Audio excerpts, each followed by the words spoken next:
Hello. Hello, and welcome to Skeptic Haven. I am Jim Barrows, and today I have a question for you.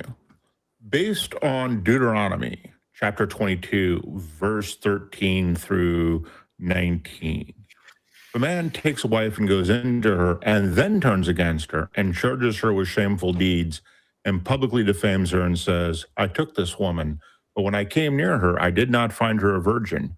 And the girl's father and her mother shall take and bring out the evidence of the girl's virginity to the elders of the city at the gate.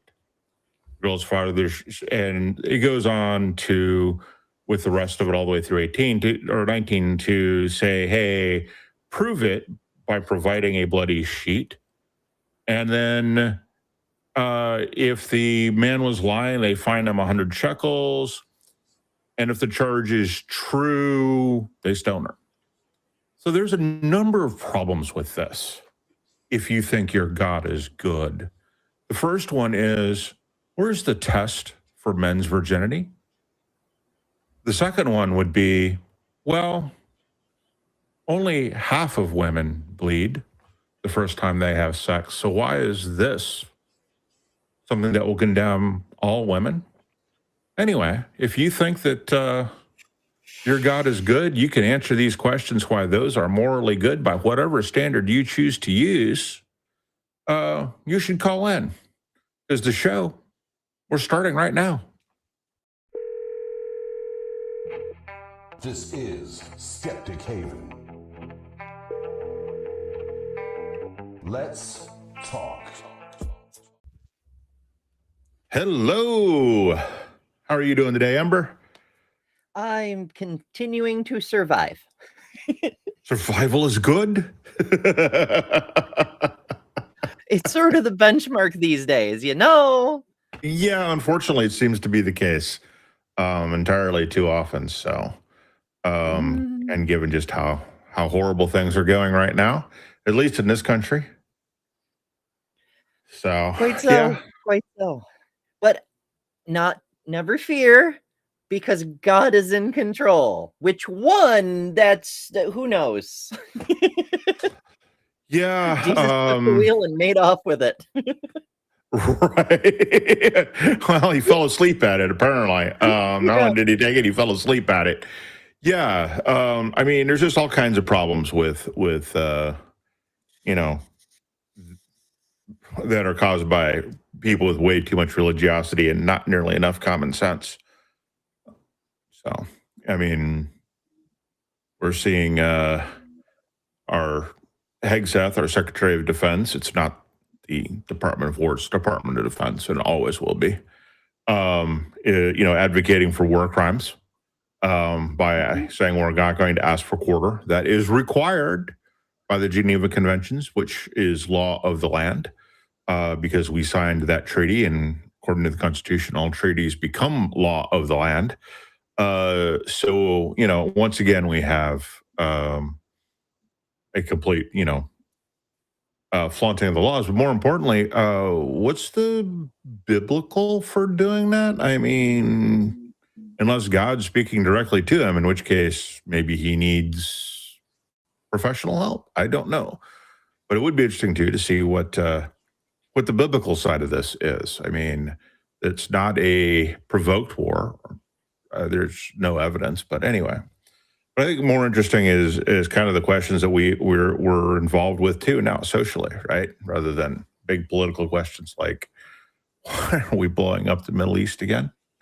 Would be, why are we convicting women of something that only happens, cis women of things that only happen to half of them 100% of the time, right? That conviction is 100% of the time for something that happens to only half of them.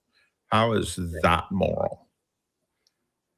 Well, the purity culture thing generally, like we get how some of that comes from the Bible and some of that comes from old tribal lore about how you need to keep the blood pure, which is why you should only marry your sisters and occasionally cousins if you really have to. But Americans seem to have taken it to a whole other level with the, oh my goodness, if you show an ankle, you need to be burned at the stake, Yeah. Yeah, I mean, what is you dress for the weather, so what is why is showing more than an ankle or dressing provocatively bad? Are we not responsible for our own minds and our own thoughts, and therefore it's up to us whether or not to sin or whatever? But yeah, I don't. I've never understood the purity culture thing.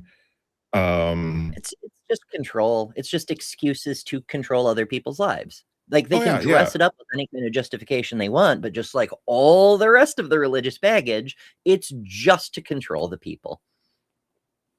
yeah. And that is exactly kind of what we see here in Deuteronomy as well. Is uh, that it is about control, about what, and it's control specifically of women. Because there's no way there's no test for a man's virginity. It's all for women. So are we saying separate but equal? That doesn't sound right. You know, I so don't it'd be even think they're interesting, saying but equal. right? Well, yeah. This is very, That's very kind of the true. whole thing, like, if you deflower a woman, then you pay a small fine to her father, and she becomes your property for life. Right. Like, women are explicitly property. There is no pretense of equality in that whole system. No, no. Because separate but equal is not a thing, right? We've done that once already, and that doesn't work, right? I mean, we as a country have done that, and we finally ended up saying that didn't work. So yeah, Yeah, we had to go through quite a few issues to straighten that one out. yep, Protests and other things. yeah, The country yeah. I is mean, so that's weird, being a kid who grew up in the later part of the 20th century, because the race riots, the downright, near intercity wars going on throughout this country in the second part of the middle of the 20th century, we just pretend that never happened. I had to learn about it in college because we just, nope, that it wasn't. Vietnam was an unfortunate excursion, but that was the only thing that happened at that time. Okay, a little bit of the Summer of Free Love and also the moon landing, but that was it. Nothing right. to see here. Yeah, and the upheaval at the time, the social upheaval that was going on. Um, so, and so much gets buried. I told him to go to Billy Graham. Oh, did Billy Graham finally kick the bucket? I feel bad for his family that they're going through that sadness, but I'm sure they're all hopeful they'll see him again. I don't know why. I So, mean, apparently he died a long time ago. He passed on February 21st, 2018.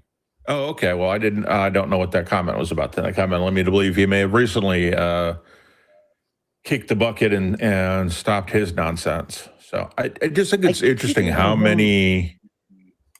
how many of preachers along those lines are also racist and otherwise anti-human. right. They're all kind of interchangeable. Billy Graham and Kenneth Copeland and the others. They're kind of Yeah, the same guy. But I keep confusing Billy Graham with Lindsey Graham because they're both kind of evil in very similar ways. they both have the last name of Graham, That too. and they're a They are couple of Graham crackers. crackers, as it turns out. Yes.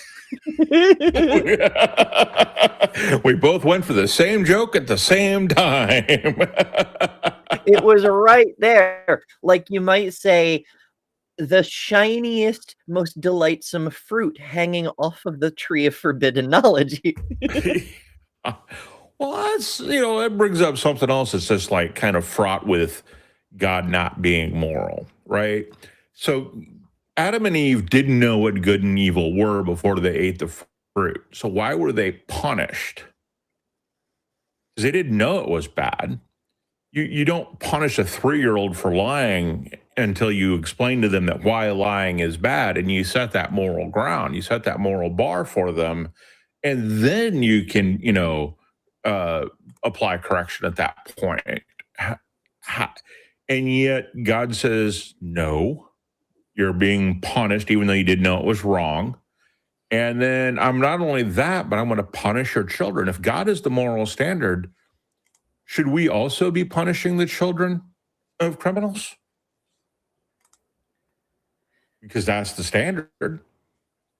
I mean, well, how far do we go, right? Because like one part of the Bible says that the sins of the father will not be visited upon the children, and then another part of the Bible says, third or fourth generation, and another part of the Bible says it will be upon them throughout all their line. And which one is it? How far do we carry that guilt?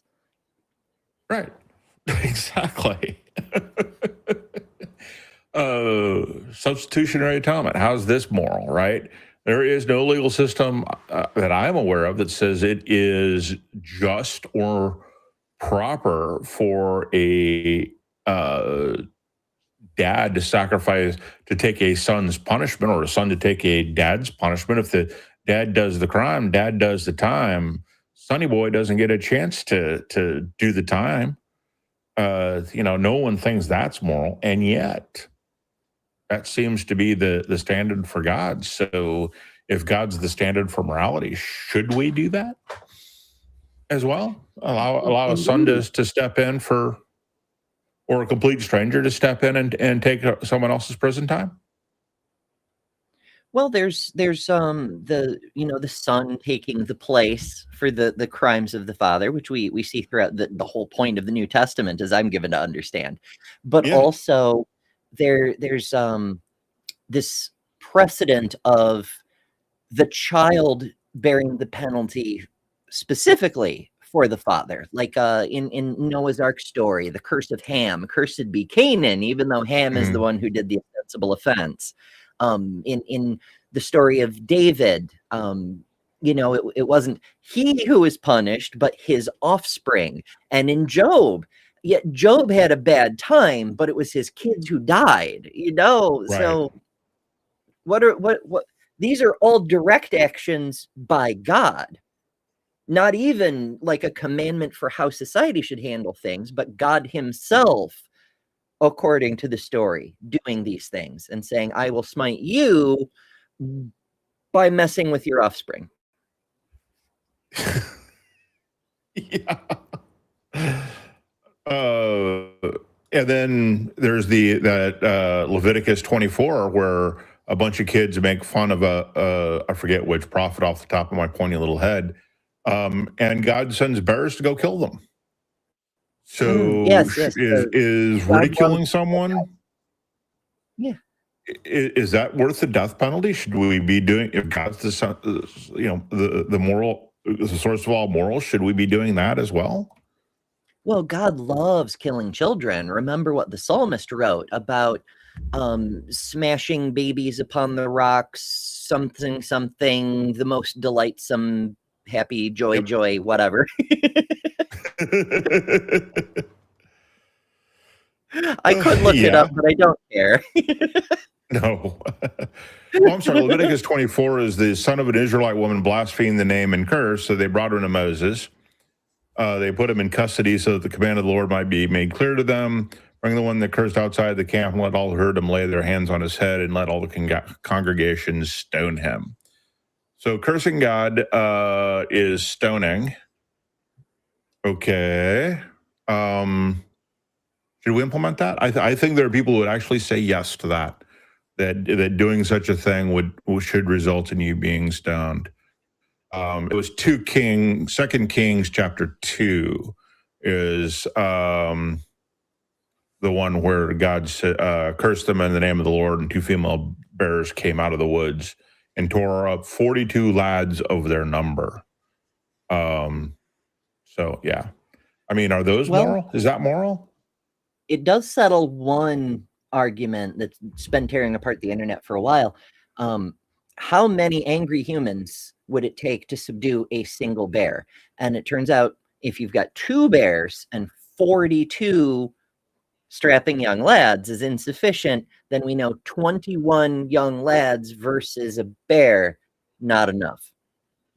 Need more. I guess these are questions we're asking. Just because if God's the source of morality, like so many people claim, then these are questions that they have to answer. If morals are objective, then we need to know what the objective standard here is. Because if we don't, how do we determine what that standard is? Yeah, it's fascinating how so many people, like Frank Turek, for example, will say something like, well, without God, then there's nothing saying torturing babies for fun is wrong. And it's always fascinated me how he has to add that for fun part, because he can't say that torturing babies is just plain wrong using his objective standard. Right, because there's no objective standard for that, because God does it. Yeah. Looks like we do have a caller. I don't have. Right. Hello, caller. I do not have your name. So if you'd introduce yourself. Yeah, my name is Jim. Well, so's mine. How you doing, Jim? Oh, pretty good. I just got a message for you. God wants you to wear a hat, and if you don't want to piss off God. Okay, I don't really know what that was about. I don't really care about wearing a hat. I think hats are love. They're fabulous. They're delightful. They look wonderful on you. They do not look so good on me. I have yet to find one that will fit my fat round head. So, it looks good on my fat round head. I can find them that fit, but so. So hopefully we'll get a call that's actually serious about having a good conversation and not just saying wacko stuff for wacko reasons. But yeah, we didn't even get to find out which god wants people to wear hats, because I mean that might be a god that I'm interested in. Yeah, I probably cut him off too quick, but quite frankly, the night is well, I'm having too much fun to deal with that kind of nonsense. So. Yeah, it's the weird chanty intonation. It kind of puts the neck hairs on edge, because you're like, this sounds weird. like a little culty, perhaps. Yeah. Oh, well, like the whole like the whole thing is not a little culty to begin with, right? And we're just touching on the surface of things that we could actually talk about in terms of what is a subjective moral thing that Christians want to talk about. Yeah, I mean, there's the Christian morals, but there's all the other gods. Hello, Robin. Lovely to see you. Because, like, what did we make the prompt this week? How many gods do you not believe in? Because that's a different way to look at it. Like, why we always are interested in what God do you believe in and why do you believe in it? But the flip side of the question yields some interesting perspectives. What gods don't you believe in and why not those ones? We have consistency on this one. We're not convinced any of them exist for the same reasons. But why do theists accept the evidence for one God but not for another, when from our outside point of view it looks like all of the claims are identically silly and identically unsupported? So what makes one religion special over any other? Yeah. Which God are we to try to believe in? Exactly. Especially when the God that the Christians believe in was part of a pantheon. And you can see that in the Old Testament pretty clearly. Because it's not the royal we. He's talking to all of the gods. When we look at, El and Elohim, God and gods, and it's all Canaanite gods. So it did Judaism eventually turn into a monotheistic religion? Sure it did, but it started off polytheistic. So, how do you justify that? Eat figs on the Sabbath while pissing downwind? Okay. I mean, everybody needs a hobby. I guess so. Yes, pissing off as many gods as possible. Everybody should die or should be condemned to every hell. Have as much fun. Yeah, shrimp wearing mixed fabrics. There's another one in here that I thought was kind of weird from Deuteronomy under the sundry laws. When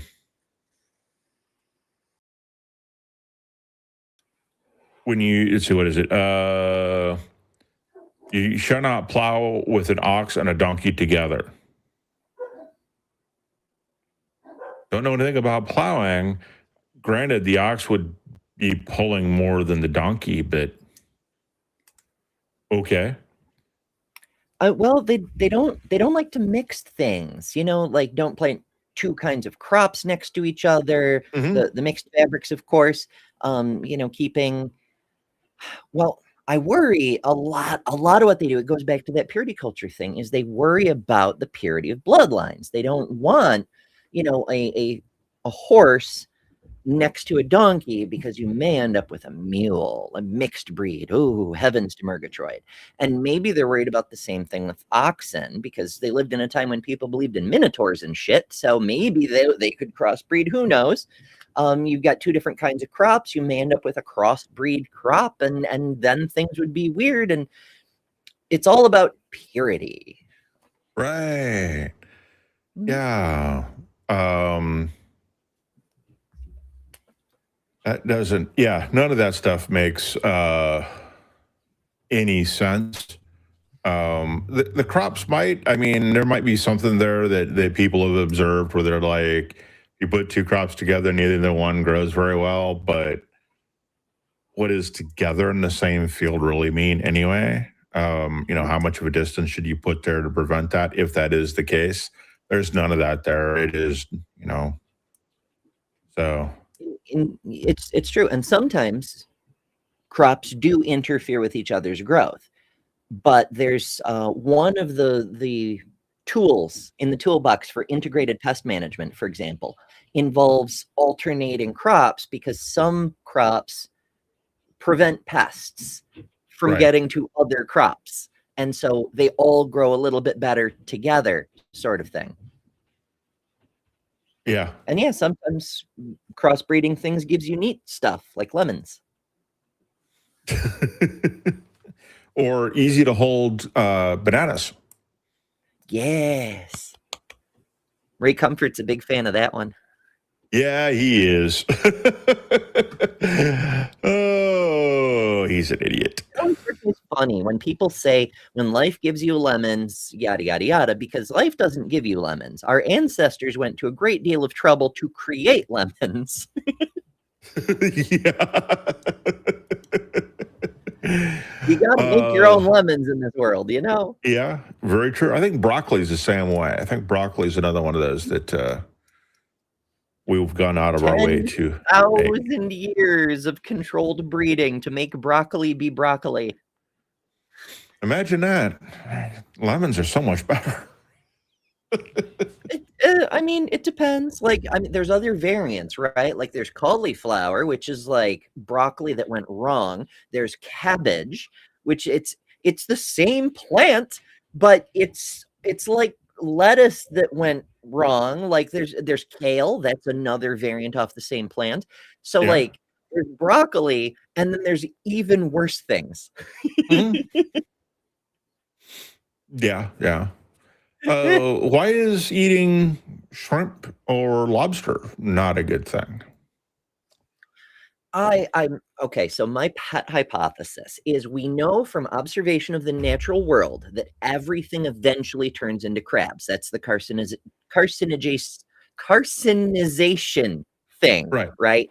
Like crabs have evolved separately 5 different times, and things keep moving in that general direction. So it's actually crabs that are the divine life form. They're the chosen people, as it were, and humans are just like the caretakers of the land. So we're not supposed to eat shellfish so that we don't disturb the real purpose of creation, to develop as many crabs as possible. We're not to harm the shellfish because they are closer to God's heart than we are. That kind of makes sense. Yeah.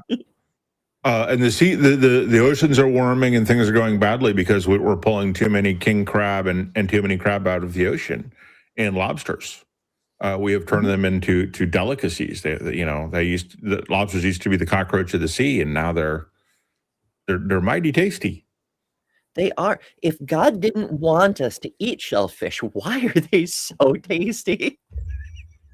That could be said of a lot of different things. Bacon. Bacon is tasty. We'll eat some bacon, but no, can't eat bacon. And that's the other thing too is, I've got a whole spiel on if you're a literal Bible believer, what can you eat? And the answer is it depends on how you decide to interpret it, because the Bible says you can eat anything, and it says you things are restricted or things that you cannot eat. And when you stack them all up, there are more verses that say you can eat whatever you want, and there are verses that don't. So I guess that's the way to decide what's true in the Bible is you stack whoever's got the most verses proving their point wins. So sure, you could keep score. I mean, the way modern Jewish biblical scholars do it when they read the Bible as a sacred text is they'll try to put two contradictory verses into contention and then find a sacred way, a spiritual way to reconcile them and see what truths might fall out. And it's kind of a fun exercise. It's almost meditative, but you could just tally them up and see which side wins. God says this, but God says that sort of deal. Yeah. I don't know. I'm Yeah. often puzzled how in the story of Noah's Ark, Noah is supposed to bring a pair of every kind of thing that creeps and crawls upon the earth and draws the breath of life, but 7 pairs of all the clean animals. But we don't find out what the clean animals are until much, much later during Moses's time, when we're getting, the Levitical laws and the Deuteronomical laws and all that. So how did Noah know which critters were clean and unclean? And also bats as birds. We don't get penicillin, but we get bats as birds. Best book. Amazing. Exactly. Yeah. Bats as birds. Yeah. I've got them here. So if you eat anything in the Bible quotes, Romans 14, Genesis 9:3, Mark 7:19, Colossians 2:16, Leviticus 9:12, and Deuteronomy 14. And since the verses are, Romans, Mark, and Colossians are New Testament, then it depends on how you interpret the New Testament, because the New Testament can be interpreted to say that all the old laws are null and void, or it could be that not one jot, not one tittle of them shall be changed. So, and then Colossians is one of the letters that some scholars say is a Pauline forgery. So it really isn't as cut and dried. So we do love the pseudo Paul. We don't. He's a jackass. Fuck him. But still. Well, which version of Paul? Right, because there are 2 Pauls. Right, that's why they think that some of that half of what he wrote, half of the letters attributed to Paul, weren't written by the same person. And it's the ones that Paul doesn't suffer a woman to teach, comes from that half. So yeah. Speaking of hearing from women, it seems we have a woman who wants to be heard. Okay. We should probably go ahead and there we go. All right. Hooray. Hello. Robin, welcome. You've got Ember and Jim on the line. Hey. Yes. Yeah. How are you all doing? Doing good. Why do you think God hates hats, Ember? Why does God hate hats? Because they cover the head, and that makes it harder for him to read your thoughts and determine when you're doing a thought crime. Like when you look at someone with lust in your heart, he needs to know about that so he can send you to hell. And hats get in the way, especially those aluminum hats. That makes sense. Yes. Yeah, aluminum hats. Yeah, I agree with that. Yes. I just wondered that, like, that person in chat was so tore up about your hat, but like, and like I noticed that, like, people wear hats sometimes in very inappropriate times, like when they're like doing the transfer of soldiers who have lost their life in wars, and they wear a hat for that. So, it's funny how I think in that case, it depends on the hat, right? Because there are hats you can wear with suits that go very well with them, fedoras and things like that. But baseball caps are awfully informal and casual wear. So why you'd wear a casual wear with a suit? I would agree with that. If you'd want a fedora, that'd be different. Respect. Like, I mean, as you no doubt recall from service, maybe it's different in the other branches, but in the Navy, when flag is being raised or lowered, for example, off goes the hat, uncover. You know, it goes over your heart, and I suspect that transferring over dead service members is one of those occasions when you're supposed to, like, I would think so. unhand yourself. Yeah, and again, you know, you would not be wearing a casual hat, much less a casual hat from your own merch store. It projects who he is as a person. Fuck the country. I'm here for my personal enrichment. Right. Without a doubt. Free advertisement. Mm-hmm. Well, and I share y'all's views on Paul. When y'all were talking about Paul, I think that really, actually, I think that most Christians actually are Paulinists instead of Christians. Oh, yeah. I kind of have that view. Yeah, without a doubt. Yeah. Paul did more to influence the church than the four core gospels. And he says things that directly contradict things in there. So yeah, I agree. It should be Paulianity, not Christianity. Right. Yeah, Paul. I mean, yeah. Just like Jesus said, never mind what Moses had to say, we're doing this now. Paul came along and said, never mind what Jesus had to say, we're doing this now. Yeah. Exactly. It's amazing. Like, and then they wonder why when a fellow named Muhammad comes along and says, never mind what any of them said, we're doing this now. Whoa, that's too far. Why, though? You just did the same thing. Yeah. It's kind of interesting watching the progression of, and I guess Christians can't be too mad that, you know, they kind of took the Jews' God from them and appropriated it. So I guess that's what the Muslims did in line. So, well, I have a pet hypothesis because I've been trying to at various points in my life I've tried to like figure out where religions came from and so forth. And you know, I came across several scholars who pointed out that modern Abrahamic faiths derive from pre-existing polytheistic faiths and so forth. But in the process of this research, I found out that Jesus's own group. Paul never met Jesus. He was doing his own thing, persecuting Christians and then deciding he could profit off it instead. Jesus's own group, the survivors of the people who were with his disciples and apostles and things, they kept things going as basically a sect of heretical Jews in the Levant for a couple hundred years before they were driven out into the wilderness.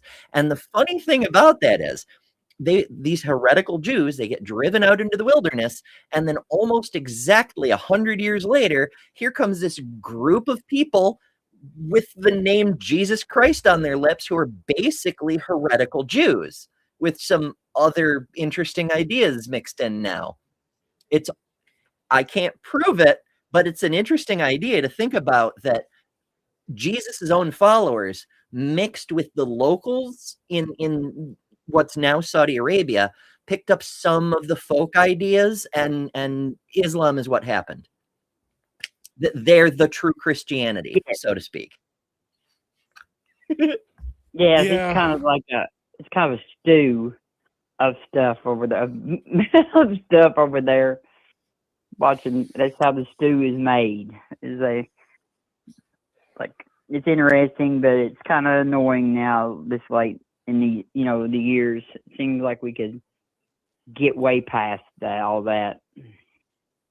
I mean, well, it's mythology, right? Like, we study Greek mythology because we want to understand the culture of the Greeks. We want to understand why the plays express the themes they do, what they were trying to convey, the concepts they were struggling with, and how it framed the discoveries they made scientifically and technologically and so forth. And we study Norse mythologies for the same reason, and Roman mythologies, and Egyptian mythologies, and Native American mythologies, and all these other mythologies for anthropological reasons. But the Levantine mythologies, no, those are real, though. Yes, that's always kind of blown my mind. It's like all these other gods were fake, but mine's real. Just what's the odds that you got born the right one? Pretty low. Yeah. Could you apply the same standards to your God as you do to the others? Yeah. Yeah, they always give theirs a pass. Special pleading. That's what special pleading is. I mean, well, it's not just all right. Well, I wanted pleading. to calling in and say hi. Maybe I'll get some more callers. Somebody call in and fuss about my hat rant or something.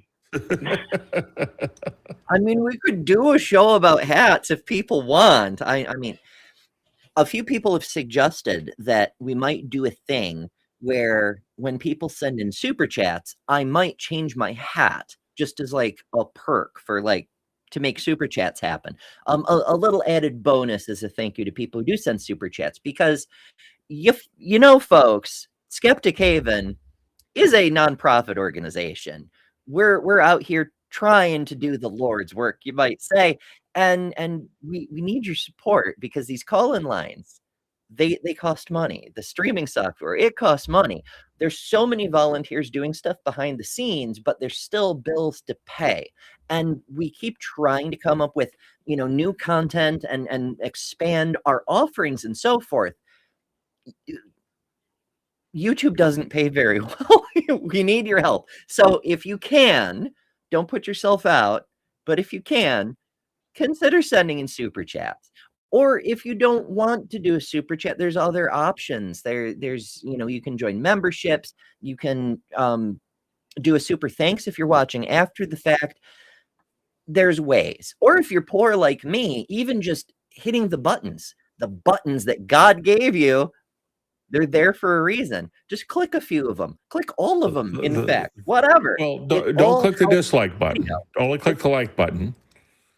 Click to like. Well, I guess actually the dislike's an engagement one way or the other, so that probably doesn't. I don't know how much it matters to the algorithm, but also share. Tell your friends.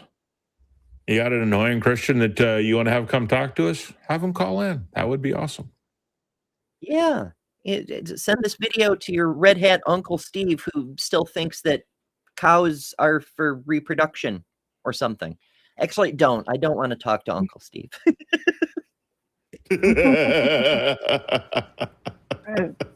All right. Well, thank you, Jim. It's good seeing you on here. Oh, thank you. It's good to be seen. Yeah. And Amber. Fantastic talking to you. All right. Good night, y'all. Night, Robin. Mwah. There we go. Yeah. Hats. I know. Maybe we should do a show about hats, because we're both calls so far have been hat related. I don't know. Well, I think the first call drove the second call. So yeah, but if people want to talk about hats, we can talk about hats. I am You- happy to discuss hats. I've been saying for decades that hats are a piece of fashion equipment that we made a mistake leaving in the past. So you'd say I get that's on your people mind don't quite a wanna bit? mess around with them. They just want to like be bareheaded. That's fine, but like, I mean, behold. Yeah. Sounds like it's on your mind quite a bit. Just top of the head. Yeah. Literally off Yeah. the top of my head. What do I do? Yeah, I think I've covered all the head jokes there I could do, but you know. It's all good. Oh. Yeah. I kind of want to stay away from talking about, well, we're a nonprofit, so there are things we can't talk about when it comes to current events. One of the trucking channels that I follow, the guy just realized that is just how bad diesel prices have gotten, or like $6-7 wherever he is. He's somewhere in the Midwest. It's like, yeah. On a Reddit, someone was complaining that it should be illegal for gas companies to jack up the prices this much, and it's just like, do you not understand how buying commodities works for people like that? So, Nope. Bad. you thing. know, Stop. they've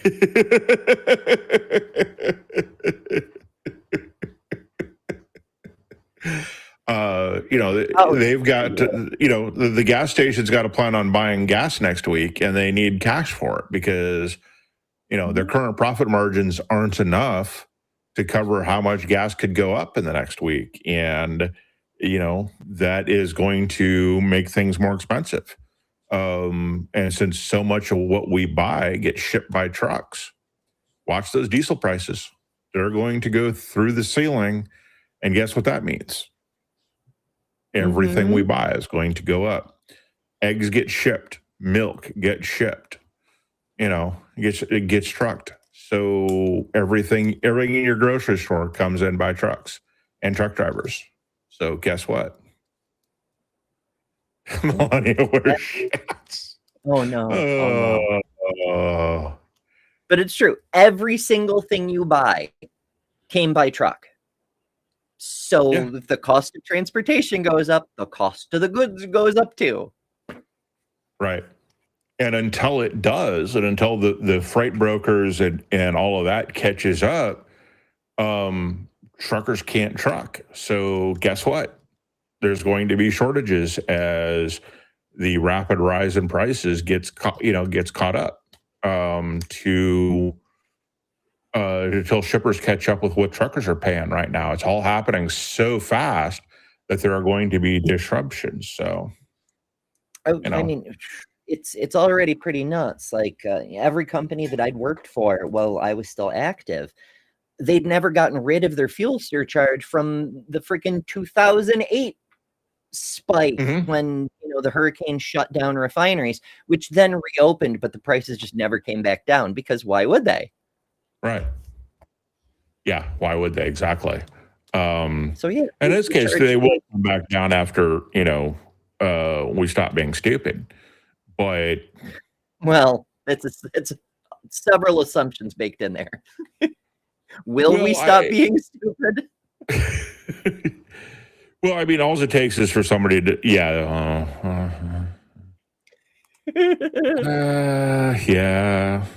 And then will we get dumber? Or will we get dumber? That would be the next question. Because things are going to get so much worse before they get better. And what I think is really annoying about all that is you look at what China's doing right now. China's making some of the best EV cars on the market, bar none. And they are actively trying to move their economy off of oil. Do you imagine what this economy would do if we could move it off of oil and where we would end up? I mean, we would no longer be subject to a lot of this nonsense. We wouldn't need to go to war for oil, and no one else would either. And it's, we could do it. We could push that. On Facebook, I don't remember what part of it I was reading, but a guy from Texas was actually in shock because he was on a bullet. It wasn't a bullet train. It was just a fast train in Europe. And he was just wondering, like, why can't we do this in the United States? This is so much more convenient than driving.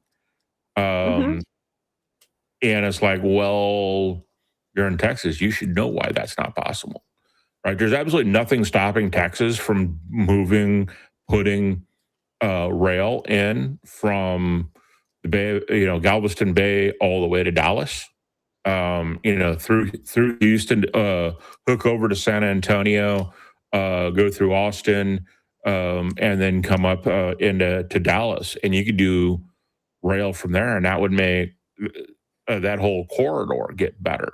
And no, we're not going to do that.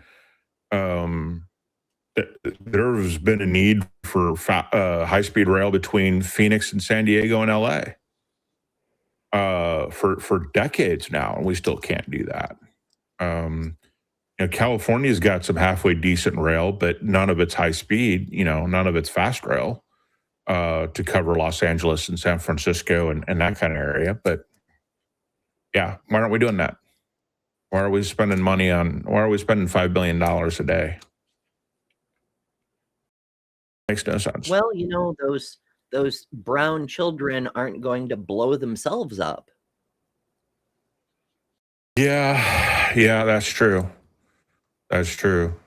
It's really, well, there's so many things that are so fucked up, but one thing that's somewhat ironic to me is our current administration, unabashedly white supremacist, openly nationalist Christian. Their whole thing is the Aryan race, the Aryan race, the Aryan race. In fact, they've even taken to doing Roman salutes in their press conferences and getting mad when the press reports on that. The nation of Iran, the name of the country in their language means land of the Aryans. So we've got these wannabe Aryans attacking the actual Aryans. Oops. Yeah. Oh, and they're not blonde and blue-eyed and white-skinned. Weird, right? Yeah. Sort of what's like even weird is blue eyes are a relatively recent mutation in humanity and Homo sapiens. So is white skin. We're mutants. That's why we're a minority. Ruh-roh. Yeah, well, no. Who cares? Who cares about a little bit of evolution? Who cares about genetics, right? Genes aren't real. That's why you can have your goat look at striped branches and it'll produce striped offspring. That's how that works. It's right there in the Bible. Duh. It very biblical. Yes. That is a thing that can happen. Just like in order to get chocolate milk, you have to have black cows. Mhm. Yeah. It's true. I've used to deliver to dairy farms all up and down New York State, and those black and white cows, it's white milk. The white cows, it's white milk. Even the red cows, it's white milk. If you want chocolate milk, you need to find a chocolate cow. Right. It just makes sense. Yeah. The ridiculousness that is the Bible. Yes, folks, we're continuing to make fun of it. And folks, you guys need to call in. Emma and I are having a giggle here, laughing at stuff we're saying, but get your friends to call in and let's have a serious conversation about why somebody believes in God. Is God moral? We got lots of stuff on there. Why do you believe in your God and not the others? I'm really hoping we get something on that, because that's a question I've been asking for ages. I'd like at least one answer. Why do you believe in Allah and not Yahweh? Or why do you believe in Vishnu and not Allah? Or whatever you've got. Right. Why do you believe in Odin and not Zeus? Well, I think most of the polytheists that I know believe there are multiple pantheons. It's really only the monotheists that say there aren't other gods because, well, they're monotheists. So that's another weird point, because, like, as we were talking about earlier, Yahweh comes from a pantheon. It's only a recent fan fiction that there is only one true God, because even their own first commandment says you will have no other gods before me, which kind of implicitly entails that there are other gods. Yahweh just wants to be first. He wants to be primary in your personal pantheon, but he's not disavowing that there are other gods. In fact, he could have expressly said so. He could have said, I am the only God, and he did not say that. So that's telling. And if that's not enough for you, there's the many, many times that Yahweh specifically talks to or about other gods.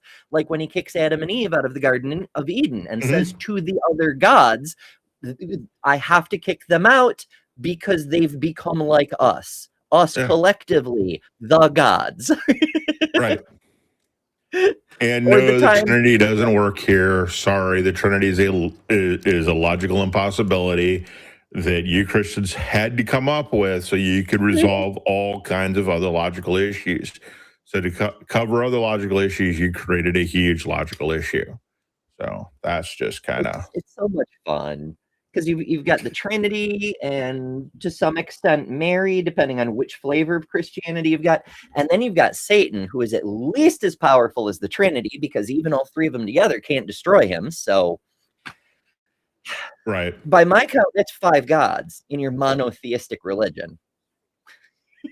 Yeah, at least. So... You believe in Odin because your friend has a kid named Odin. Well, that'd be a good reason to believe in Odin.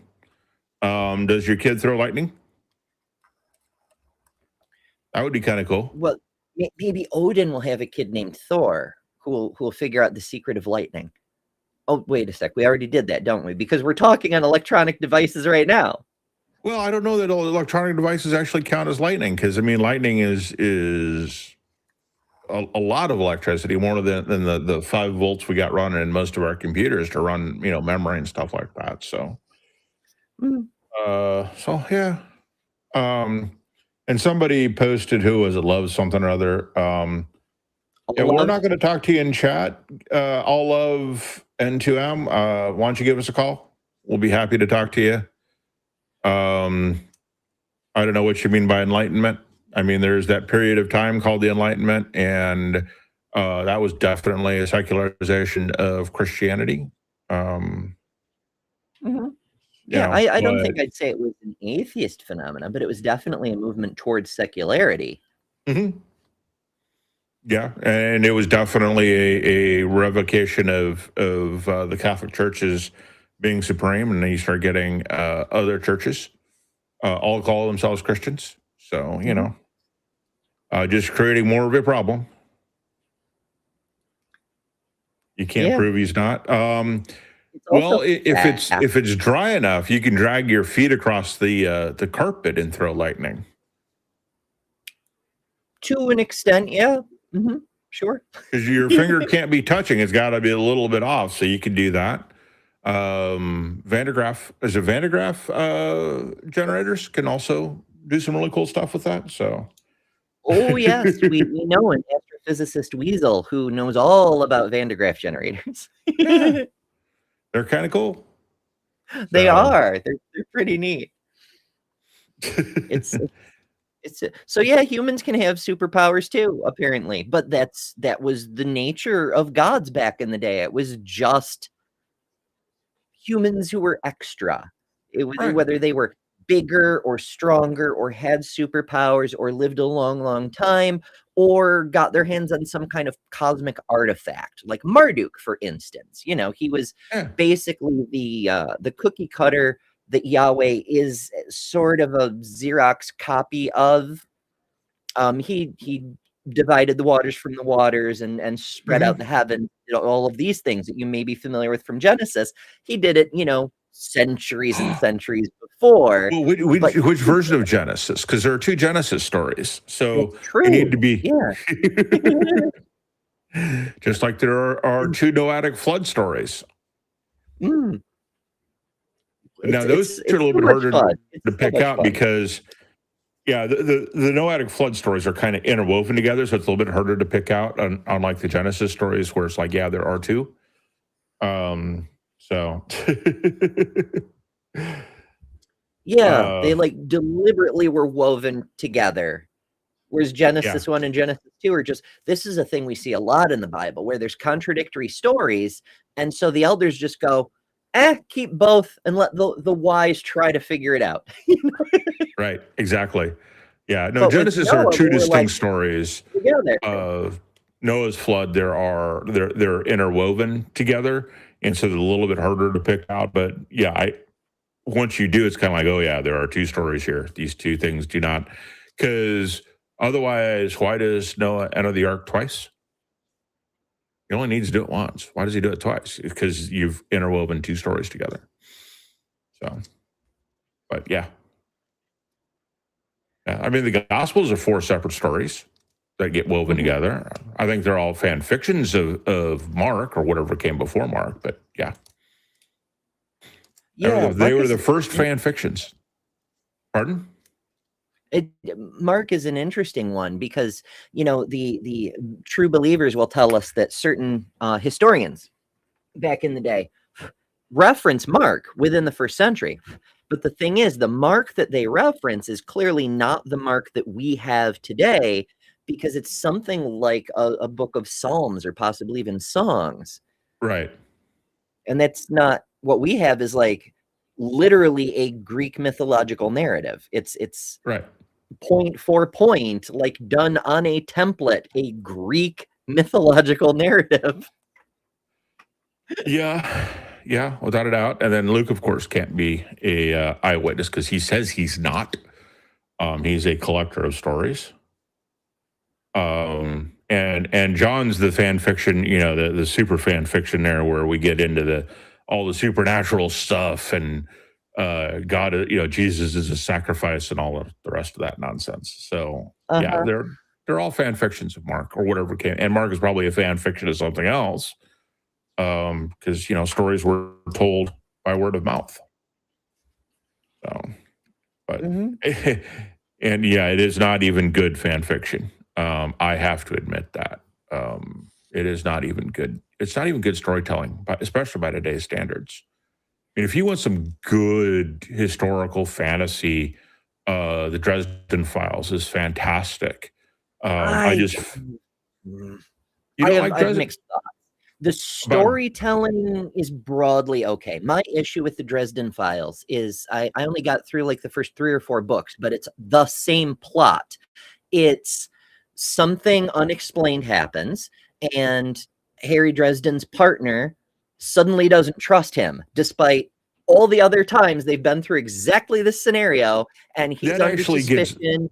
And then they have to figure it out, and suddenly it turns out she should have trusted him all along. And then in the next book, the same thing happens. Yeah, despite the previous issues, she doesn't trust him for no reason. It's not until really, I think, the fifth or sixth book where she actually, because the problem that she has is that she doesn't believe in the supernatural, especially in the first book, right? She thinks Harry's a con man. And I think she makes that very, very clear. And I don't really think it's until the 5th book that she actually begins to realize that, this is all real shit going on. I mean, I think you could make a case that she does think it's true, but I don't think she really truly believes it at a fundamental level. She just thinks it's all hocus pocus, all stage magic until the 5th or 6th book, and then starts to really getting really, really good there. I mean, I get it. It kind of creates that Socratic situation where you have your skeptic to drive the story. I don't like how it's handled, and it seems implausible after a certain point. But that's just me. I will grant you, it's much, much better fiction than we get in the Bible. Right. Well, it's also much more consistent than what we get in the Bible, especially the supernatural elements, right? Jim Butcher's done a really, really good job of filling that out. So, that's the good part there. The other one that I was just finished is the Innkeeper series, which is kind of a urban fantasy science fiction series together, right? Because it's got elements of science fiction and definitely elements of fantasy in there. Where the lead character is a woman, and she runs an inn for intergalactic travelers because Earth happens to be a waypoint, and so she runs an inn for those folks, and shenanigans occur. But I don't want to give too, but that's another really, really well done, lighthearted, really, really good urban, fiction. That's really good. For historical fiction, Louis L'Amour's Walking Drum. Lots and lots of good history there. But it's a fictional story. So yeah, we can do so much better. But yeah. I feel like we could do so much better at the time, because I'm pretty sure the Odyssey and the Iliad came before the New Testament. Well, I mean, that's kind of the other weird thing. I don't know when, let's say, 8th or 7th century BCE. So it's written at the same time as the Old Testament. But the Greeks were also writing, and democracy was also a thing at the same time that the Bible was written. And so why do we still need kings? We live in a republic. There's nothing in the Bible that supports a republic or democracy of any kind. It only really supports kingdoms. God is king. He's the supreme king. Jesus reigns. You have all of this monarchical icon, the pageantry.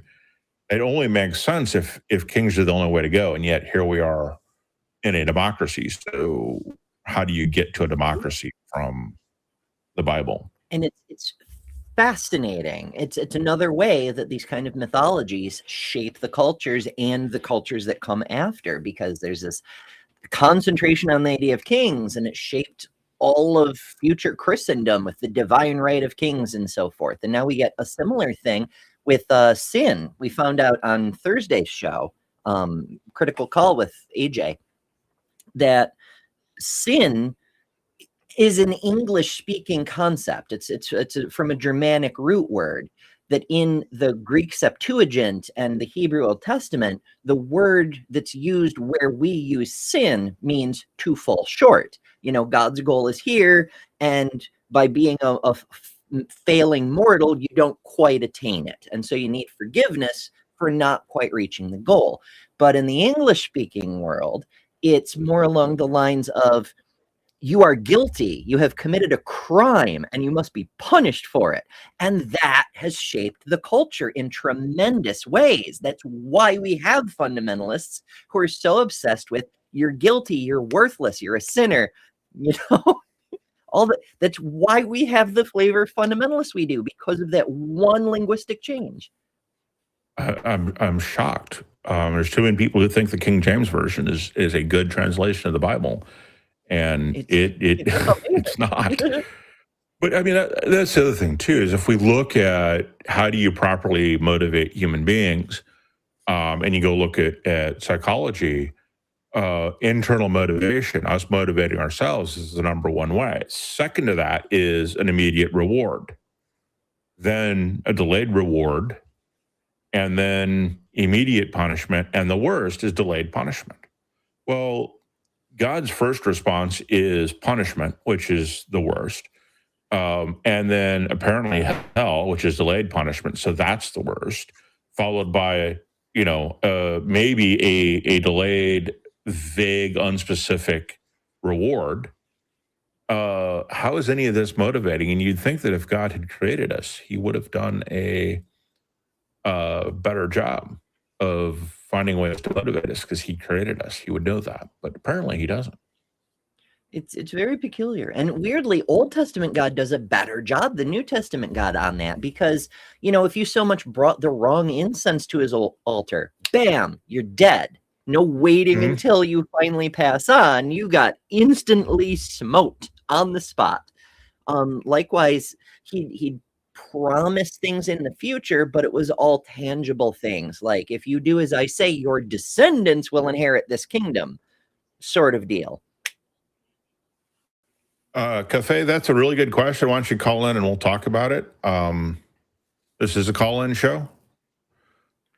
The number is down there, and there's a URL you can hit if you don't want to call. But yeah, call in. We'll talk about it. We'll definitely talk about it. I would be interested in a call like that. I would love to hear an example of something that's divine but not supernatural. Yeah. What does it even mean to be divine if there's no supernatural component? So yeah, give us a call. Tell us about it. Enlighten us. Yeah. And if you don't get the enlightenment joke, you got to go back in chat or go back in time and see that one. We did have the debate yesterday on this channel, and then on oh crap, I should have made sure I knew what the name of the other channel was. The thought experiment. The thought experiment. Thank you. And on the thought experiment, where we were talking about, the problem of evil, basically proving that God doesn't exist. And if you want to say that your God is not the triomni God, then I have an inductive argument that disproves that even the supernatural doesn't exist. So if that person wants to call Cafe or Coffee, wants to call in and talk about that, we can. So I'd love to soar with you, but it's not possible. Everybody can soar. Technically, we're all flying through space right now from a certain point of view. It's true. We're on a big old spaceship with no captain, and that's a little disturbing. But I mean, it's been going on autopilot for 4 billion years. It's probably fine. Probably. Yeah, laws of physics don't, care about us deeply and immensely, I'm sure, at some point, maybe. I mean, in fairness, we did play bumper cars for quite a while, but we got a big giant moon out of it, so... Right. And Jupiter kind of cleared things out for us, and made it safer, so, yeah. And the bumper cars did some good things for us, too, Lots of chemicals that can only be done, that only happen in a vacuum, ended up down here. So that's always good. So, possibly a good chunk of our water, which was didn't work out so good for Mars, but that's why we don't live on Mars, because fine tuning looks a lot like random chance, doesn't it? Yeah, it's all random chance. Yeah, that's the argument from design always gets me, because there's only two ways to prove design. One, you can take the thing that you think is designed, you compare it to things that aren't designed and are designed, and then you can usually figure it out. The other way is to go, here's the designer. But we only have one universe, right? So, it's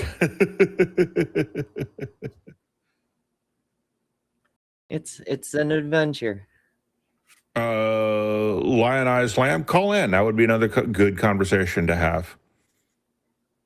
I would like you to define spiritual evolution for us, but not in chat. I wonder if it's like cosmic evolution. The way planets, when a planet loves another planet, they have a special hug, and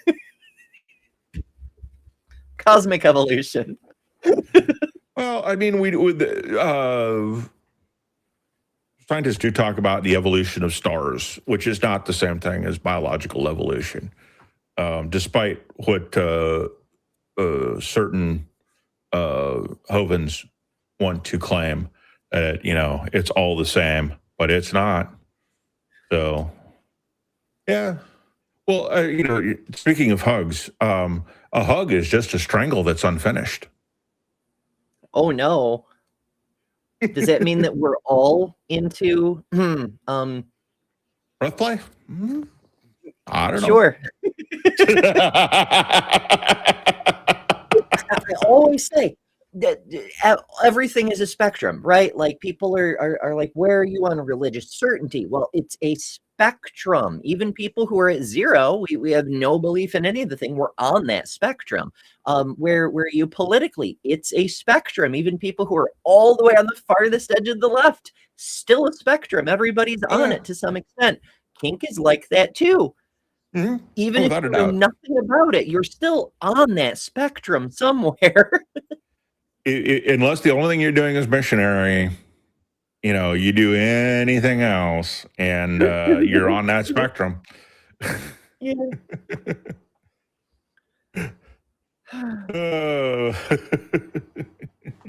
Oh, we're talking about gods evolving. Well, that's an entirely different discussion, and one that's also quite fun. Well, I think it's interesting that if you talk about it, right, we have made in the last 10 years more progress in nearly every area of human knowledge I could think, in every area I can think of right now, except one. And that is theology. Right? What is the latest theological development? What's the latest thing we have discovered about God and how God works? None. I mean, the Kalam could be considered new, but Low Bar Billy just repackaged a 1,000-year-old argument and put it in a book. That's really not a new argument. Intelligent design isn't a new argument. That's just smuggling in God. Literally, I mean, you can go look at the papers that were done and see where they forgot to copy pasta stuff from their argument for God. So it's literally just bad copy paste of the God argument. So what do you got? What's new in theology? Yeah, it's a thing. Like, I don't know. The most recent evolution in the mythology that I can think of is after Penzias and Wilson proved that the cosmic microwave background radiation was the predicted echo of the Big Bang. And so all the theists had to start saying, oh yeah, we thought it was Genesis. We never said the universe was eternal because God's eternal and therefore the universe has to be eternal. No, we were always saying Genesis means there had to be a start to the universe. Yep, for sure. Right. And then, that's the start of the universe. And then some bunch of physicists went, wait a minute, energy can't be created or destroyed. So while this universe has a beginning, there was energy before that. And was there time before that? Or is it space-time and space and time are the same thing? So what does that mean in terms of the creation story? I think it just gets us farther away from either Genesis story being correct in any way, shape, or form. They would actually, like, I know they have like a stable full of PhDs at AIG who lie about their own fields and usually talk out of their own fields, but it would be so much more fun if they would actually get someone who actually studies their field. Like, I would love, just for the engagement, for the intellectual exercise, if they got, a Jason Lyle who could think like an actual astrophysicist who is like, when we talk about dividing the waters from the waters, we're not referring to literal waters. We're talking about the surface of space-time as if it were a great galactic ocean. That's why we refer to light waves as waves, because they're ripples on the surface of space-time. And when we look at the symmetry breaking after the Big Bang, the separation of the forces, we have a similar thing with time and space. They are fundamentally the same thing we know from Einstein. But when we talk about dividing the waters from the waters, we're separating time from space so that they're separate dimensions that coexist but are distinct. You're and, still things like this. It would be fascinating. You're still making a post hoc rationalization, right? Oh, for sure. But it would be fun. Because it would be. I mean, you could get into that, but you're still ultimately just making a post hoc rationalization. You're trying to take a bunch of facts and fit them into your conclusion.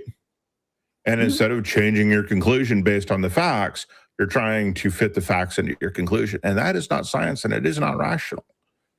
So, It just there's many things that just don't make any sense, right? People, whenever a Christian says, "Oh, the world is so orderly," it's like, have you studied anything on quantum physics? Like, have you gone and studied chaos theory, the book Chaos by James Gleick, or anything that has just been published for the average person on quantum physics? No. Oh, then if you haven't, then you can't say that the world is orderly, because the quantum mechanics is not orderly. So You don't even need to go that deep. Like back in, I think it was the 90s, the author Kim Stanley Robinson suggested that what we perceive as order in the universe is just the gap between the maximum possible entropy and the actual observed entropy. Since there could be more entropy, we go, aha, that must be order. right. Right. That's the other problem that people, there's just so much there that if you don't read a lot, you just don't understand. And, most people didn't take high school physics. Most people didn't take high school biology. And I think that they should. So that should be something that is there. And you'd realize a lot of this. But of course, what you learn in high school biology, it gets overturned when you go do it at the collegiate level to get your bachelor's. And then when you go study at the master's, things get overturned again. And then, by the time you're in your PhD and studying your specialty, you're realizing just how much you weren't taught in high school biology, because it's just not that simple. It's not that orderly. The definition of species. Pardon? Right? Which one? Well, yeah, that's a good question. No theist ever asked that question. Well, which definition of species? And they don't realize that the whole phylogenetic tree, whichever one you choose, is problematic from the beginning, because that's us trying to stuff nature in a box, and nature doesn't want to be stuck in a box. And it doesn't make any sense. Finds a way. Well, and species are, there's they took a Russian sturgeon and an American paddlefish, and they weren't trying to do this, but some fishery somewhere needed to decided, hey, these two fish seem to get along. They're not predatory. They're from completely different continents. So we'll put them all in the same pack. And they bred. And apparently it's a fairly ugly fish.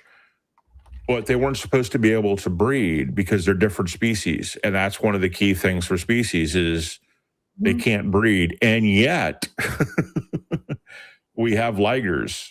And we have all of these things that do breed and violate that part of the species definition. Yeah, and ring species are another fun one, because you'll have, for anybody who isn't familiar, that's a species that gradually diversifies across an area such that representatives of a species can breed with adjacent group members, but not with oppositional group members, like groups that aren't adjacent. Like imagine, for example, a big old lake, and you've got these geckos, and they split, and then they split, and then they split, and then they split. And like these geckos can breed with their neighbors and maybe the next neighbors, but they can't breed with the geckos across the lake. But every adjacent group can breed with each other. So where do you put the dividing line for species? Nobody knows. There's a new finch species, big bird finch, in the Galapagos. A finch got blown across the waters and landed on another island, bred with the finches on that island to create the big bird finch, which can't breed with either of its parents. And so it fits the definition of a new species. So yeah, you can't say that new species don't exist just because you don't know if they do. It's one of the difficulties that we run into as humans is we're constantly doing the reification fallacy, confusing the map for the place. And biology doesn't actually care. Nature doesn't actually care. Every time we have categories, whether it's species or phylum or whatever, wherever we put a line, that's something we made up. Nature has no obligation to do what we want. And doesn't on a regular basis. What is it? Fungi have 1,000 different sexes or something like that. Some species, it gets really, really up there. Yeah. There's a bird, for instance, that I was talking about on a recent show over at my place, my channel, Better Than Ember. This bird effectively has 4 sexes, because while they have your traditional Z and W sex chromosomes, there's an inversion on their chromosome 2 that creates another set of sexes, because it gets transmitted the same way sex chromosomes do, and they mix and match. And so, yeah, the TLDR, it's an 1.5 hour long show distilled into one sentence. This bird has 4 sexes. And it's 28,000 different genders is the fungi. I just looked it up. Holy So, yeah, the split gill fungus holds the record with over, I asked species with the most sexes, 28,000 distinct mating types. Many species are hermaphroditic, with 1/3 of non-insect species, snails, worms, producing both eggs and sperm. Yeah, and it goes on and on. There's so many interesting things. I mean, we've got so many asexual species. I recently was reading about a species of fish that was a weird crossbreed between 2 different species that also shouldn't be able to reproduce. So they should have gotten like a sterile mule type thing. But Right. instead, they wound up with a fish that's parthenogenic, but it's parthenogenic in a weird way. It does its own diploid egg cell, but it still needs the contact of a sperm cell to activate embryogenesis. So it takes no genetic information from a sperm cell, but it still needs a sperm cell to kickstart the growth. That makes no sense. It's weird. Yeah, it makes no sense.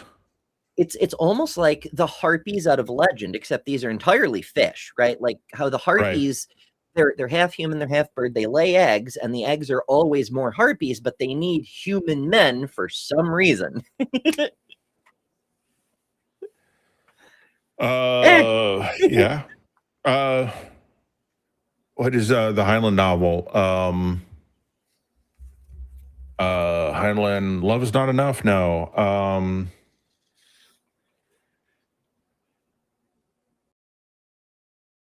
Stranger in a Strange Land. Where they needed another male just to hold the other male's balls. If I remember that one correctly. I don't remember that. Maybe I never got that one. I don't know. Heinlein's a trip.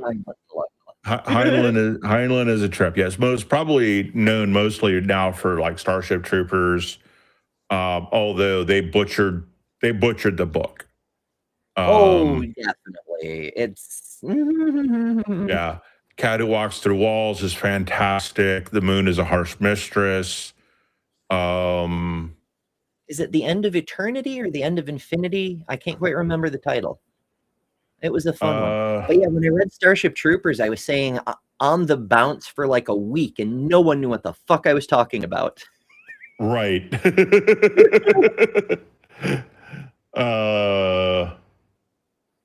I think you're thinking about The Year of the Jackpot, where Heinlein talks about detailing the end of the world. I don't know. It's an era in sci-fi, and it's great that we had that era. You know, so many things. It's just so weird to me in retrospective, because I'll read like modern sci-fi, and in some of the modern sci-fi, they'll talk about the author's experience growing up, or the character who grew up in the same time as the author of the book. Like reading Foundation and imagining the mules' fleets moving across the galaxy. And then you go back and read Foundation, and you're like, I mean, it's a fun story, but it's like super simplistic compared to modern sci-fi. Yeah. I'm like, author dude, your sci-fi is so much better. Right. Well, yeah, and there's definitely an evolution of things getting more complex and getting better. And I think, readers being more sophisticated has helped. I remember back in the 80s, Larry Niven wrote the Ringworld series. Mm-hmm. That's a And fun one. yeah, and this was, the age before the internet. And so this was all letters to the editor and fan mail going to the author and all this kind of stuff, where the fans were basically pointing out that the ring world was not scientifically possible. And so Niven had to write the second book so that he could show how it was, in fact, scientifically possible. And then in the third book, he had to fix the errors he made in the first and the second book to go on. But, we don't have that same kind of thing happening in the Bible. And you'd think that if God cared that we got the right stuff, that he would fix it. And he doesn't apparently want to. So... Well, I mean, he's creating jobs for monks over the long centuries of the Dark Ages that the Christians also caused, but never mind that. There's like so many concordances and reference lists and things to try to make the conflicting stories make sense. And they don't ever do a really good job. And the fact that you have a book that you have to believe is infallible and inspired by the Holy Spirit, but you need other books to explain it, to me is a little bit of a problem. I don't know. Yeah, and then the people who go is 66 books and it's all together, and it's like, yeah, no. If you think that's one story, you need to read the Bible cover to cover. You need to read all of them, because it is not, by 60. It's not one story by 66 different authors. Sorry. And it shows earlier with the Gospels, like the ending of Mark, they saw the tomb was empty and then told no one, and that's the end of the story, or the so many of, like, how many women went to the tomb? Was the tomb open or closed when they got there? How many angels were there? How many guards were there? It's different in every damn story, but sure, it's the same story that's completely consistent. Gotcha. Yeah, and you could also just say that Mark was the first, Matthew, then Luke, then John, and that those are all that Matthew, Luke, and John are apologetics for Mark, and that Mark is an apologetic as well, because everybody at the time would have known that anybody who was hung on a cross to die got thrown into a pauper's grave, into a mass grave. So the question would become, well, how do you know your guy rose from the dead? And then you bring in this rich guy, right? Joseph of Arimathea, which, some Bible scholars think that's a play on words in the original Hebrew, or Aramaic, whatever it's written in. And he was rich and had a tomb, and that's where they put him. Oh, well, how do you know that the tomb wasn't robbed? Oh, because we put Roman guards there, right? Yep. It's just an apologetic that keeps going on and on and on. It is not, and that's why it's inconsistent. They're retconning what was going on to head off people who were making these kind of apologetics. So yeah, fixing plot holes. Yeah. And we see that all the time in modern comic books. They do that quite a bit. They have to fix plot holes that they have created. Drives me a little crazy. I'm like, just they came up with parallel universes. Both Marvel and DC do this. They're like, oh, that's a different Earth, though. Like, just carry on with the story. Don't spend like a whole mini series explaining why issue 1142 doesn't line up with issue 89. Right. It's fine. Just tell your good story. Right. Or they'll just restart the whole universe over again, right? And start with, okay, we're going to retell the Batman story again from the beginning. And we're going to tell it slightly different. It's So, darker, it's grittier, it's got a more gravelly voice. yeah. And this one's got Alicia Silverstone. Yeah. Well, and that was a nice thing about the Marvel Cinematic Universe was you had one guy who was a fan in control. And I think that's why it worked out so well, is you had a true fan. That's the same thing with the Witcher series. Say what you want about Cavill, but I think that he was holding some feet to the fire. I don't think he was as diplomatic as he should have been about it, but he was a fan of the series and wanted to stay true to the series. And there are other series where they did, the Wheel of Time just came out, and I'm very disappointed in that series because it's so far from the books that it really just doesn't make any sense to me. But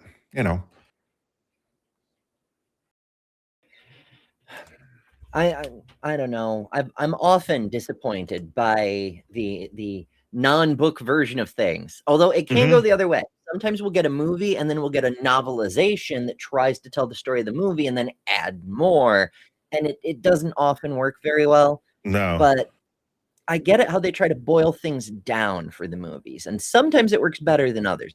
The Giver, for example, while I still hold the book is better because it can delve into the themes and the important literary ideas to a greater extent, and you get a better view of like what the characters are feeling, which is really important for that particular story. But adding that visual element of considering how important color is in that story, like the moment we get the red turned on and we get to see how much of the world is red, magical cinematic masterpiece. Well played. Yeah. But cinema and books are not the same thing, especially large books, big, thick books. Like you could not do Game of Thrones, a single movie per book. It's just, it's the books are too thick. There's too much going on in them.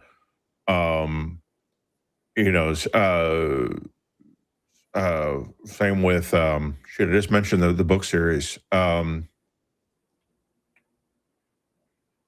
Anyway, with some of these, pardon?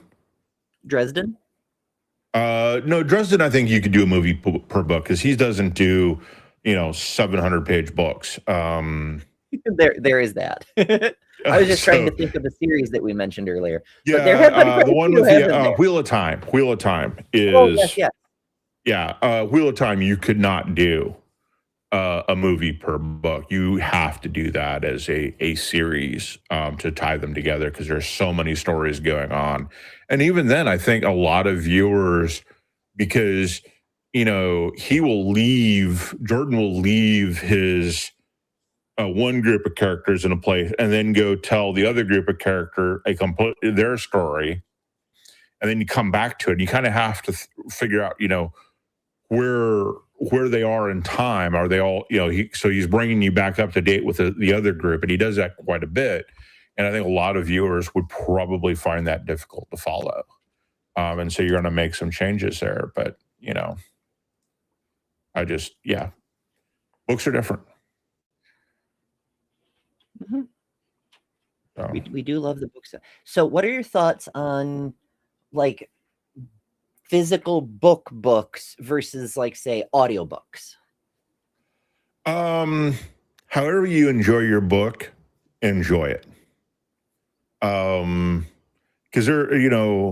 I have everything on Kindle. I'm a huge fan of Kindle because I used to, as a kid growing up, we moved every 4 years. I say we moved 14 times in 17 years. And my sister and I both are readers. And so every time we moved, we had to pack up our fairly extensive libraries, and books are not fun to move. And it's yes, that's why book boxes are so small, and so you won't break your back trying to lift something heavier. And so for me, Kindle is the better way for me to read books because I can have 1,000. I don't know how many books I have in my library. I'm just throwing a number out. I have 1,000 books in my library, and it still weighs the same. And I can carry it around in my hand and read anything I want. So for me, and some people, if you've got a long commute and the only way that you're going to read that book is, audiobook, do it. I think it's more important to do that than it is to not do it. So just, if you enjoy it. And if it works for you, it works for you. Not everybody can read. There are people who are dyslexic. That's a good point too. My whole thing was I got into audiobooks because of truck driving. I also had like the Kindle app on my phone, so I could access all of my books without having to carry all my books. But I can't read my Kindle while I'm driving, and it turns out if you're a co-driver, you can't read while he's driving either, because the truck is constantly going ka-chung, ka-chung, ka-chung. Right. But audiobooks, well, it turns out while you're driving, your ears are wide open. Right, exactly. Yeah.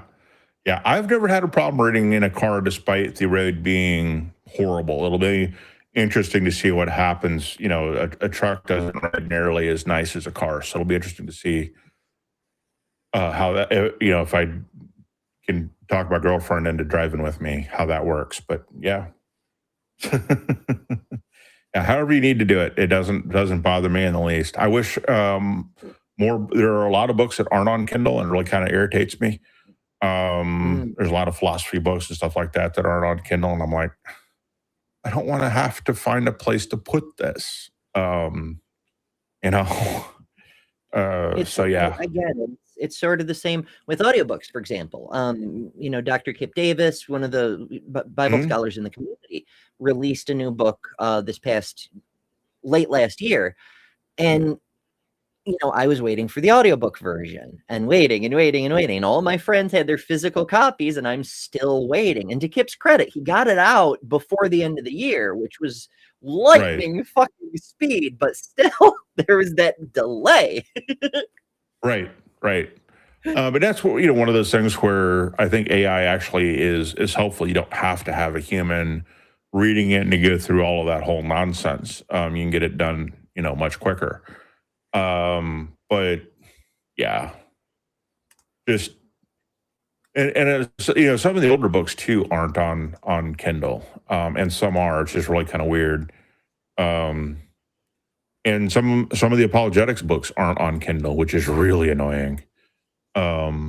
If you want to read those to critique them, you have to buy the book, and you can't get it on Kindle for whatever reason. That's annoying. I wonder why they do that. I think it's because there's a limited time for people to buy them. Maybe. So, we just got told we're over time. We are. It's all good though. I was hoping we could provoke someone to, in fairness, the two of us are pretty scary. I mean, you look good without a hat. I look good with a hat. What's anybody supposed to do? It's. Yeah, I think it's but that. there will be chances in the future. Things that I know of. First of all, this show's here every Sunday at 7 p.m. Central. Different hosts every time. I think next week there is Neil and Mikey, the 604 Atheist Bin podcast crew. That should be delightful. They want to know what you believe. Like, just straight up, come tell them your stories. That'll be fun. Thursday, AJ's got the new show Critical Call, which is also 7 p.m. Central, if I remember correctly. And she was in chat earlier and said that her guest this week will be the legendary horror aficionado J.L. Warren, famous in our community for his Bridge the Divide discussion. So you'll definitely want to check that out. It should be super fun. And Jim will be back the week after that with a new friend, John Cohen, apparently. So that should be neat too. Yay. Yeah. Looking forward to it. So subscribe and join us and things. Yeah. And share with your friends so that we get some people who call in and we can have some really good conversations. So, and we also have a Patreon and YouTube. I don't know what those are off the top. We do. I don't know what the Patreon link is. Yeah, that's another way you can support besides the YouTubes. If you don't want to give Google any money, you can go to patreon.com/Skeptic Haven, and supporters over there include, but are not limited to, Karen Butcher, Logan Fisher, Amanda McLeod, Rion, Dan D, The Bible Says What, Sunny Shell, and Phil Calderone. There's also members here on YouTube who include, but are not limited to, Kelly Laughlin, Logan Fisher, Cynthia McDonald, Infidel, Angela, Stop the Stupidity, Tons of Mice, and possibly Tons of Mice's third wife, but we don't talk about that here, and Skeptical Scott. Thanks all the supporters who keep things running over here, because you actually do keep things running over here. Call-in studio is expensive, fam. Yeah. And we pay for it whether there's callers or not. So call, share, convince your friends they need to call. We would appreciate it.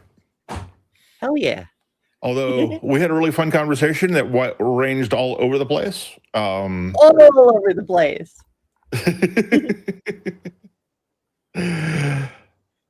And I think with that, we will say good night, have fun, stay skeptical.